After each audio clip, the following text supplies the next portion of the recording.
દાંપત્ય જીવનને સુંદર બનાવો। કેવું ગૃહસ્થ જીવન હોય એને ઘરે રામ આવે। હે તુલસી કહે કૌશલ્યાદિ રાણીઓ મહારાજને પ્રિય છે। મહારાજ આ રાણીઓને ખૂબ પ્રેમ કરે છે। રાણીઓ મહારાજાને ખૂબ આદર આપે છે। પોતાના પવિત્ર આચરણથી રાજા રાજી થાય એવું જીવન રાણીઓ જીવે છે। રાજા અને રાણીઓ બંને મળીને ખૂબ સરસ જીવન જીવે છે। હરિપદ કમલ બિદિત એક પરમ તત્વની ઉપાસના કરે છે। બાપ, આપણું ગૃહસ્થ જીવન, આપણું સાંસારિક જીવન જો આવું બને તો ચોક્કસ રામ આવે, તો આપણું પણ ઘર અયોધ્યા બને, ગોકુળ બને।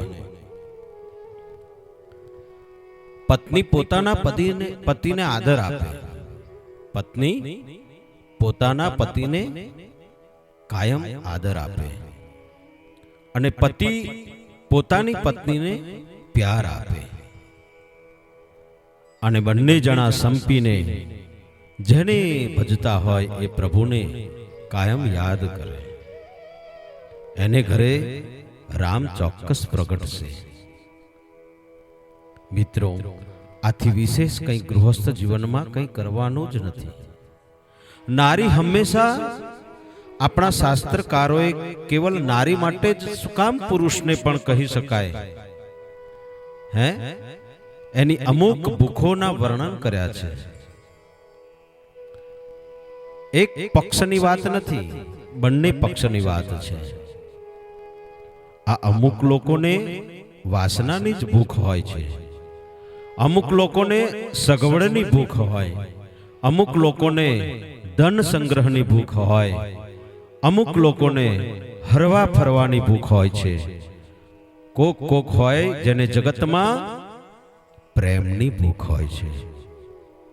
હરિપદ કમલ વિવેક, જ્યારે વ્યક્તિગત જીવનમાં, પતિ પત્નીના જીવનમાં વાસના, પૈસા, હરવું ફરવું, મને આવું મકાન મળવું જોઈએ, આવી કંઈક જીદ્દો ચાલે, ત્યાં રામ નથી પ્રગટતો, ત્યાં સંતાપ પ્રગટ છે।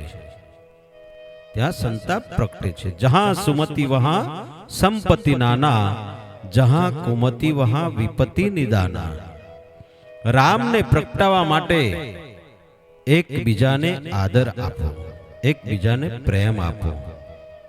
આજે જગતના દાંપત્ય જીવન બગડતા ચાલ્યા એનું એક જ કારણ, સ્ત્રીને પ્રેમ જોઈએ છે, એ પુરુષ આપતો જ નથી, અને પુરુષને આદર જોઈએ છે, એ એનો અહંકાર છે કે મને આદર મળવો જોઈએ, એ સ્ત્રી આપતી નથી। આ બે જ કારણોના લીધે કોઈના દાંપત્ય જીવન સુખી નથી। જ્યાં જોઈએ ત્યાં બધી તકલીફ, રિસેપ્શન સુધી બધું બરાબર જ હોય, કોઈ પતિ પત્ની લગભગ પોતાના લગ્નના ફોટાનું આલ્બમ જોતા જ નથી, કારણ એ જોવા જેવું રહ્યું જ ન હોય। માટે સ્ત્રી જો કાયમ પોતાના પતિને આદર આપે અને પુરુષ કાયમ જો પોતાની પત્નીને ખૂબ પ્રેમ કરે તો ક્યારેય ગૃહસ્થ જીવન, દાંપત્ય જીવન બગડતું નથી। અસ્તુ। જય સિયારામ। ઓમ નમો નારાયણ।